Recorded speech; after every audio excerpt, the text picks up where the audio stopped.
Hello दोस्तों, कैसे हो आप सभी। उम्मीद करता हूँ आप सभी अच्छे होंगे, अच्छे से अपनी तैयारी भी कर रहे होंगे। जैसे कि यूपी पुलिस की भर्ती आने वाली है। अब हो सकता है आपके सितंबर के लास्ट में या फिर अक्टूबर के स्टार्टिंग में आपके फॉर्म स्टार्ट हो जाए। जैसे कि आपने देखा होगा, दिल्ली पुलिस के किसी को नहीं पता था दिल्ली पुलिस की वैकेंसी आ जाएगी, लेकिन अचानक से उसने सरप्राइज कर दिया सबको। और हैरान करने वाली बात है कि 1 तारीख से आपके फॉर्म भी स्टार्ट हो गए हैं। हो सकता है आपके यूपी पुलिस के भी आप इसी तरह से फॉर्म स्टार्ट हो सकते हैं, इसलिए अपनी तैयारी अच्छे से करते रहे। आपके लिए आपके 2% है कि सर भर्ती में देरी क्यों हो रही है और कितना समय लग सकता है भर्ती में। ठीक है, उसके बाद दूसरा है कि 160 या 170 जो इस टाइम अपना स्कोर कर पा रहे हैं, जो भी प्रैक्टिस सेट दे रहे हैं, उसमें आपका स्कोर जो जा रहा है वो 160 170 के आसपास जा रहा है। अब उनको क्या करना चाहिए, आगे की क्या रणनीति उनकी होनी चाहिए, वो भी आपको इस वीडियो के अंदर बताने वाला हूं। तो वीडियो को बिल्कुल भी स्किप मत करना। खासकर दोनों पर्सन आपके लिए बहुत इंपॉर्टेंट होने वाले हैं, क्योंकि इसमें आपके सारे सवाल डाउट्स क्लियर हो जाएंगे। 160 70 वाले क्या कर सकते हैं, कैसे अपना स्कोर बढ़ा सकते हैं, कैसे 160 या 70 अगर किसी के प्रैक्टिस सेट में आ रहे हैं, कैसे वो अपने 200 प्लस कर सकते हैं, वो भी मैं आपको ट्रिक बताऊंगा। उससे आप क्या समझ सकते हैं, क्या नहीं कर सकते। तो ठीक है, अगर आपको उसको समझ जाते हैं कि वो ट्रिक क्या है, तो आप 100% 200 प्लस अपना स्कोर लेके चले जाएंगे। ठीक है, तो आइए चलते हैं सबसे पहले वीडियो के अंदर, जो आप बात करने वाले वीडियो अपनी। तो अगर वीडियो अच्छी लगी तो लाइक शेयर जरूर करना। जो भाई पहली बार वीडियो को देख रहा है वो चैनल को सब्सक्राइब जरूर कर देना, क्योंकि इसी तरह की वीडियो की अपडेट आप तक सबसे पहले पहुंच सके। आइए चलते हैं वीडियो पे। आपके पहला प्रश्न हमारा क्या है कि भर्ती में और कितनी देरी। जैसे कि मैंने वीडियो के स्टार्टिंग में आपको बताया था, जैसे कि दिल्ली पुलिस की भर्ती अचानक से आई है। ठीक है, उसमें किसी को पता ही नहीं था कि दिल्ली पुलिस की भर्ती कब आएगी। बस नोटिफिकेशन चल रहा था कि 4547 जो आप 7547 जो आपके पद है वो दिल्ली पुलिस के आपके आने हैं, लेकिन वो कब तक आने हैं ये किसी को कंफर्म नहीं था। तो आपकी दिन देखा होगा कि आपकी जो 25 तारीख थी, 25 अगस्त, आपकी जो कंपनी को अलॉट किया जाना था, कंपनी को जो आमंत्रण आना था, आपने देखो भर्ती बोर्ड की तरफ से एक नोटिस आया था, उसमें आपकी 25 तारीख बताई गई थी कि 25 तारीख को कंपनी आके अपना आमंत्रण दे सकते हैं कि वो हमारा मतलब एग्जाम कराए। इसलिए 25 के बाद में आपका कोई भी अपडेट अभी तक नहीं आया है। तो ये दावे के साथ कह सकते हैं कि आपकी जो कंपनी है वो सेलेक्ट हो चुकी है, इसलिए आगे कोई नोटिफिकेशन आपका नहीं आया है। अगर ना होती तो हो सकता था वो प्रोसेस थोड़ा आगे बढ़ जाती, लेकिन वो आगे नहीं बढ़ी। उसके बाद आपने देखा होगा एक टेंडर का नोटिफिकेशन फिर आया था, वो आया था रेडियो ऑपरेटर के बारे में। उसके बाद एक और निकल के आया था यूपीएसआई के बारे में, 3 से 4 दिन पहले निकल के आया है। तो ये गारंटी के साथ कहता हूं कि आपकी जो ये कांस्टेबल वाली जो आपका नोटिफिकेशन आया था, तो वो आपकी 100% आपकी कंपनी क्वाली वो सिलेक्ट हो चुकी है। और जो हमें लग रहा है जो आपकी कंपनी आपका एग्जाम कराने वाली है, वो आपकी टीसीएस कंपनी ही 100% आपका एग्जाम कराएगी, क्योंकि टीसीएस कंपनी के पास इतनी क्षमता है कि वो आपका पेपर 2 या 3 महीने में करा सकती है सभी का। उसके पास इतने अच्छे अच्छे कंप्यूटर्स वगैरह जितने भी उनके पास संस्थान है, उनके पास सब सिलेक्शन, क्योंकि वो दिन रात यही काम करती है। टीसीएस का काम सिर्फ पेपर ही कराना होता है, दिन रात इसी में लगी रहती है। इसलिए आपकी भर्ती जिस तरह से दिल्ली पुलिस की भर्ती आई है, कहीं ना कहीं आपकी भर्ती भी ऐसे ही आएगी, देख लेना। हो सकता है 2 दिन पहले आपको बता दिया जाए एग्जाम, या उसमें एग्जाम कह रहा हूं आपको न्यूज में आपको देखने को मिल जाए, लेकिन आप तैयारी करते रहे। बिल्कुल भी इस चीज को दिमाग में लेकर मत बैठे कि जब हमारी भर्ती आ जाएगी तब हम तैयारी करेंगे, जो आपके लिए बिल्कुल गलत है। वो सिलेक्शन नहीं लेगा बच्चा जो ये बात सोचेगा कि भर्ती जब आएगी जब तैयारी करूंगा। इसलिए हो सकता है आपको भी हैरान करने वाली बात हो, अचानक से आपके फॉर्म निकल जाएंगे और आप कहेंगे सर जैसे आपने बताया था कि हमको पता ही नहीं चला था कि फॉर्म आ गए, लेकिन आपके फॉर्म आ गए। लेकिन आपके लिए ये सही बात है कि आप इस चीज पे ध्यान मत दें कि भर्ती कब आ रही है। भर्ती आपकी आ जाएगी, लेकिन अब नहीं आएगी, 2 महीने बाद आएगी। भर्ती आएगी जरूर, चुनाव से पहले आएगी, ये भी हकीकत है।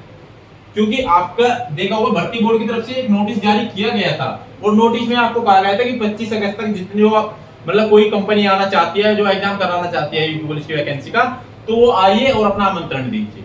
वो सिलेक्शन बाद में होगा कि कौन आपका पेपर कराएंगे, लेकिन जहां तक उम्मीद है वो आपका टीसीएस ही कराने जा रही है, क्योंकि इसके बाद कोई नोटिफिकेशन नहीं आया है, तो आपकी कंपनी 100% सेलेक्ट हो चुकी है। ठीक है, उसके बाद अपनी तैयारी करते रहे। हो सकता है अचानक से आपका निकल के आएगा कि फॉर्म स्टार्ट हो गए हैं, इसलिए अपनी तैयारी करते रहे। उसके बाद जो मेन क्वेश्चन है, बहुत से बच्चे इसी पर्सन को देखकर बैठे हैं। अगर वीडियो देख रहे हैं तो इसी पर्सन के लिए देख रहे हैं कि सर 160 70% वो मार्क्स आ रहे हैं हमारे प्रैक्टिस सेट में, तो हमें क्या करना चाहिए जिससे कि हमारा जो है स्कोर थोड़ा बढ़ जाए। तो ये इनके लिए बात करते हैं।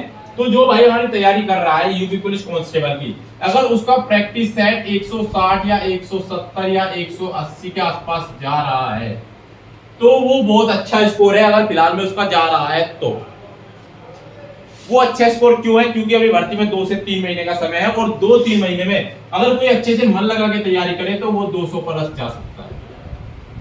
वो आपकी मेहनत के ऊपर डिपेंड होगा कि आपकी मेहनत कितनी थी, आपकी लगन कितनी थी। ठीक है, अगर किसी के पर्सन 160 या 170 या 180 के आसपास आ रहे हैं, मान के चलो आपने RWA का प्रैक्टिस सेट लगाया, अंकित भाटी का आप प्रैक्टिस सेट लगा रहे हो, और जब आपने पहला प्रैक्टिस सेट किया था, जो आपका पहला प्रैक्टिस सेट था, आपने देखा कि उसमें मेरे रीजनिंग से 7 क्वेश्चन गलत है, रीजनिंग से 7 क्वेश्चन गलत है माना आपने, और उसमें आपको दिखाई दिया क्लॉक, क्लॉक से गलत है, डायरेक्शन से गलत है, दिशा से जो पर्सन आते हैं उससे गलत है। तो जब आप अगला पेपर आपने देने जाओगे, जब आप दूसरे पेपर में बैठोगे, आपके पास 7 दिन का समय होगा। कितने दिन का समय होगा? 7 दिन का समय होगा। लेकिन आपने देखा कि मेरा क्लॉक और डायरेक्शन और पजल जो भी आपका गलत होगा, वो आपको डिसाइड करना है कि आपका गलत क्या हुआ था रीजनिंग में। ठीक है, अगर आपका क्लॉक गलत हो रहा है तो 7 दिन उसी क्लॉक पे मेहनत करनी है जब तक आप अगले पेपर में उसको सही ना कर दो। आपको जब दिखाई दे जाता है कि बार बार मैं यही गलत कर रहा हूं, ठीक है, तो उसी पे तैयारी करें। और 7 दिन का समय है, अगर आपको लगता है कि ये 7% मेरी गलत हो रही है, उम्मीद करता हूं अगर 7 दिन इसी पे मेहनत करोगे तो 7 में से 2 या 3 तो सही कर ही लोगे। जब आप हर प्रैक्टिस में 2 या 3% सही करोगे, 2 या 3% सही होने का मतलब है आपके 5, 6 नंबर और 4 नंबर के आसपास आपके बढ़ने। और ऐसे ही करके रीजनिंग में, उसके बाद मैथ्स भी आपका सब्जेक्ट है, उसके बाद आपकी जीके है। जीके तो तालाब है, इसके अंदर उतरने की कोशिश मत करना, जीके तालाब है, इसमें मत उतरना। और हिंदी, ये 3 ही आपको सिलेक्शन दिलाएंगे, रीजनिंग, मैथ्स और हिंदी।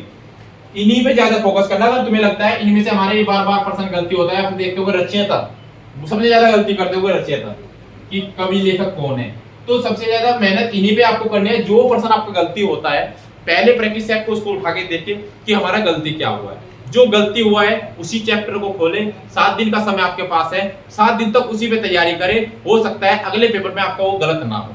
अगर ऐसे ही आप तैयारी करते रहेंगे, 1 महीने में आप 4 प्रैक्टिस सेट देते हो, 2 महीने में आप 8 प्रैक्टिस सेट दोगे, एक प्रैक्टिस सेट में 4 से 6 क्वेश्चन आप हल करोगे, तो कितने हो गए? 8 से 48, आपके 48%। 8 प्रैक्टिस सेट हो गए, 6 नंबर के हिसाब से जोड़ दिया, 48 नंबर आप अपना इंक्रीज कर सकते हो। अगर किसी का स्कोर 160, 70, 80 आ रहा है तो इसमें आप 48 नंबर और जोड़ के देख लो, तो आप देख सकते हो कितना आपका स्कोर बन रहा है। तो जो आपको गलती दिखाई देता है आप उसी पे मेहनत करो, और एक्स्ट्रा चीज पढ़ने की जरूरत नहीं है। बहुत से बच्चे क्या करते हैं कि मान के चलो भाई मेरा परसेंटेज बहुत मजबूत है और मैं परसेंटेज में हर बार क्वेश्चन सही करके आता हूँ, बार बार सही करके आता हूँ, लेकिन मेरे गलत नहीं होता है, और बच्चा फिर भी अगले पेपर के लिए उसको निकालता है। भाई अगर तुम्हें दिख रहा है कि तेरा बार बार इस पे गलत नहीं हो रहा है तो उसको थोड़ा रेस्ट दे दो, उसे 15 दिन बाद पढ़ लेना। लेकिन जो आपका गलत हो रहा है उस पे तैयारी करो। आप जो बार बार गलत होता है उस पे तैयारी करो, उसको ऊपर उठाओ, जबकि जो पहले ऊपर उठा हुआ है उसको ऊपर उठाने की क्या जरूरत है? वो तो आपको पता है कि वो तो आपका सही जाता है, तो इसलिए हो सकता है उसको 15 दिन में एक बार समय दे दो, लेकिन जो आपको गलत जा रहा है उसे 15 दिन में 10 दिन समय दो अपना। इससे आपका स्कोर भी इंक्रीज होगा और आप कहोगे सर आपने बिल्कुल सही ट्रिक बताई थी कि हम अपना स्कोर कैसे बढ़ा सकते हैं। तो यही है आपके पास साधन अपना स्कोर बढ़ाने का। नहीं तो आप प्रैक्टिस सेट देते रहोगे, बार बार 160-70 लाते रहोगे और खुद करते रहोगे, हमारा स्कोर नहीं बढ़ता है। तो भाई स्कोर आपका इसीलिए नहीं बढ़ता है, आप उसको जो आपकी कमजोरी है उसको नहीं पकड़ते हो। ठीक है, अपनी कमजोरी की नस पकड़ो कि आपके अंदर कमियां क्या है, उनको ढूंढो और उनको ढूंढकर उन पर काम करो। ठीक है, तभी आप सफल हो पाओगे। तो दोस्तों ये वीडियो मैं इसलिए बनाने वाला था कि भर्ती में देरी क्यों हो रही है, इसलिए भर्ती जब आएगी आ जाएगी, आप तैयारी करते रहे, इसलिए इस दिमाग से निकाल दे कि भर्ती कब आएगी। दूसरा प्रश्न था कि 160-70 वाले क्या करें। उम्मीद करता हूँ ये आपके लिए बिल्कुल क्लियर हो गया होगा कि आपको आगे क्या करना है। तो ठीक है दोस्तों, वीडियो अच्छी लगी हो तो लाइक शेयर जरूर करना। ठीक है, मिलते हैं अगले वीडियो में, तब तक के लिए जय हिंद जय भारत।